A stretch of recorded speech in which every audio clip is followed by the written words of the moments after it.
কাফেরের যন্ত্রণায় নবী বাড়ি ঘর ছেড়ে মদিনার দিকে বিদায় নিয়ে গেলেন।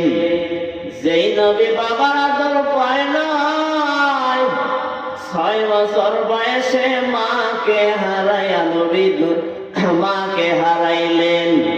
বাবাকে তো জন্মের পর নবী দেখেন নাই। ওই এতিম নবী আমার দ্বীনের জন্য পেটে পাথর বেঁধলেন। তাইফের ময়দানে যখন কালিমার দাওয়াত দিয়ে হাজির, কাফের বাচ্চারা পাথর মারে মেরে নবীর রক্তাক্ত করে। আমার নবী কয়, ও কাফেরেরা, আমি তোমাদেরকে আল্লাহর পথে ডাকি, আমারে মারিও না। ওই কাফের বেঈমানের বাচ্চাগুলো পাথর নিয়ে রাস্তার পাশে দাঁড়ায়া যায়।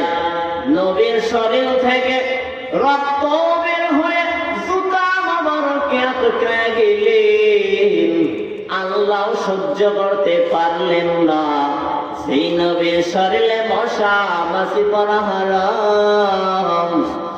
ওই নবীর পাথরের আঘাত করে এরপর আল্লাহ তাআলা জিবরিল আমিনকে পাঠায়া দিলেন, কয়ে যাও আমার বন্ধুর কাছে গিয়া বলো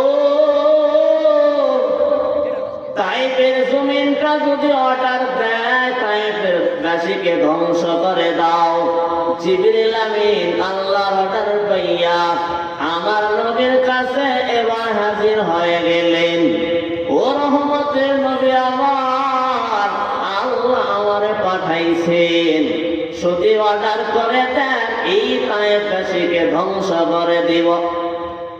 নবী এই কথা শোনার পর ডাক দিয়া কয়, রে জিবরিল ভাই, আমি একজন রহমতের নবী, আমি মানুষকে জাহান্নাম থেকে বাঁচানোর জন্য দুনিয়াতে কালিমার দাওয়াত দিই। তুমি ওদেরকে মারবা না, কারণ হতে পারে আজ যদিও আমি নবীর চিনে নাই, কিন্তু এমন একটা দিন আসতে পারে তার বংশদের থেকে তারা আমাকে নবীর মহব্বত করবে, ওদেরকে তুমি মারবা না। ওই নবী আমাদেরকে আল্লাহ দিলেন, যেই নবী এতটাই যে কষ্ট করেছেন, পেটে পাথর বেঁধেছেন, সিয়াবে আবু তালিবের নিকট গৃহবন্দী হয়ে গেলেন। 3টা বছর খানা নাই, পেটে গাছের পাতা খেয়ে খেয়ে কাটাইলেন।